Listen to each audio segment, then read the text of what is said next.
Hello everyone दोस्तों, मैं अरुण शर्मा। आप देख रहे हैं दोस्तों इस वीडियो में बात करने वाले हैं मध्य प्रदेश के बारे में कि मध्य प्रदेश में सीएम की कवायद किसके ऊपर चल रही है और वहां का आगामी सीएम कौन हो सकता है। अगर आप चैनल में पहली बार जुड़ सकते हैं ताकि आने वाली सभी डिबेट आपको टाइम पे मिलेगी। दोस्तों, बात करते हैं मध्य प्रदेश के बारे में कि मध्य प्रदेश में आगामी इलेक्शन तैयार है और वहां पे सीएम की कवायद देखा जाए तो बीजेपी सरकार और कांग्रेस की सरकार में इस बार घमासान अच्छा देखा जा सकता है। और अगर चुनावी समीकरण की बात करें तो इस बार कमलनाथ पंचम लहराते नजर आ रहे हैं, जो ई सर्वे वोटर कहता है। और कमलनाथ की सरकार को इस बार पंचम लहराने का मौका मिल सकता है। भले ही वहां पे मोदी जी ने लाखों रैलियां की हो, अमित शाह ने लाखों भंडार वहां के भरे हों, पर इस बार मामा जी की सरकार का पतन निश्चित है। भले ही मामा जी को खुद बीजेपी ने जब सर्वे कराया था तो उसमें साफ नजर आ चुका था कि कमलनाथ की सरकार से मामा जी की सरकार का साफ सुथरा साफ होता जा रहा है। उन्होंने बहुत सारी, शिवराज सिंह चौहान ने काफी सारी स्कीम इस बार ला के दी, पर वो जनता में लुभा नहीं पाए। और जब बीजेपी ने उनका पत्ता काटना शुरू किया, उनकी सीट के लाले पड़ गए और बीजेपी ने साफ कहा कि वो इस बार सीएम का फेस शिवराज सिंह चौहान को नहीं रखेंगे। अब इस बीच में जब शिवराज सिंह का पत्ता साफ हुआ तो वो रोने लगे और उन्होंने हर सभा में टिकट मांगने के लिए बीजेपी के आगे हाथ फैलाए, तो बीजेपी ने बड़ी मुश्किल से दूधनी से उनको उनकी टिकट दे दी। अब वो उस टिकट तक ही सीमित रहेंगे और बीजेपी उनको इस बार सीएम का फेस नहीं बनाएगी। इस बार बीजेपी ने अपने केंद्रीय मंत्रियों को मैदान में उतारा है और केंद्रीय मंत्रियों के भरोसे वो कमलनाथ की सरकार को आने से रोकना चाहते हैं। मोदी जी ने और नड्डा जी की जो इस बार सूझबूझ, अमित शाह ने जो पत्ता बिखेरा है कि किसी भी तरीके से केंद्रीय मंत्रियों को वहां पे मैदान में उतारा गया। और केंद्रीय मंत्री इस बात से बिल्कुल खुश नहीं थे कि वो इस तरीके का इलेक्शन नहीं लड़ना चाहते थे, पर बीजेपी आला कमान का आदेश उनको मानना पड़ा। भले ही कैलाश विजयवर्गीय हो, उन्होंने साफ जो उनको टिकट दी गई वो उस टिकट से काफी नाखुश थे और बीजेपी सरकार पे उन्होंने कई बार टिप्पणी भी की।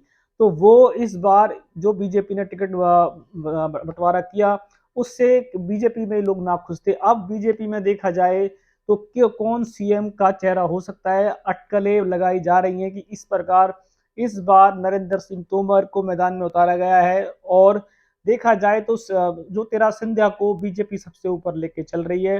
किसी भी तरीके से ज्योतिराज सिंधिया को बीजेपी, मोदी जी का फेवर और नड्डा जी आला कमान की तरफ से इस ज्योतिराज सिंधिया को सीएम बनाने की कवायद जारी है।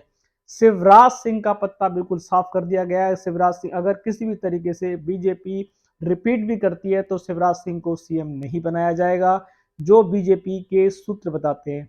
अब बात कर लेते हैं कांग्रेस की तरफ से। कांग्रेस में एक तरफ चुनाव का बिगुल है। किसी भी तरीके से कांग्रेस की सरकार पंचम लहराती है तो वहां बीजे कांग्रेस ने अपना एक ही चेहरा घोषित कर रखा है, वो कमलनाथ। तो वहां कांग्रेस में कोई मतभेद नहीं है कि किसी भी तरीके से अगर कांग्रेस पंचम लहराएगी तो इस बार कांग्रेस की सरकार ने साफ कमलनाथ को ही चेहरा बना दिया। उसमें दिग्विजय सिंह हो या और बहुत सारे नेता हो, उन्होंने साफ कहा है कि कमलनाथ ही आने वाले सीएम होंगे। सूत्र बताते हैं कि अगर बीजेपी सरकार रिपीट करती है तो सीएम का जो पेच फंसेगा वो एनडीए सरकार, बीजेपी सरकार के साथ फंसेगा, क्योंकि मामा जी को लोग पसंद करते हैं और मामा जी को बीजेपी बाहर का रास्ता दिखा रही है।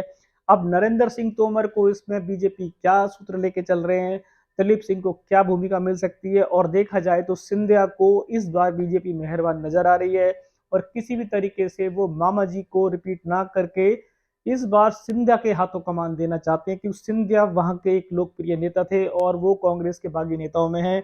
और इस बार वो इस कैबिनेट मिनिस्टर है और मोदी जी की सरकार में उनको काफी वाहवाही मिलने को देख रही है।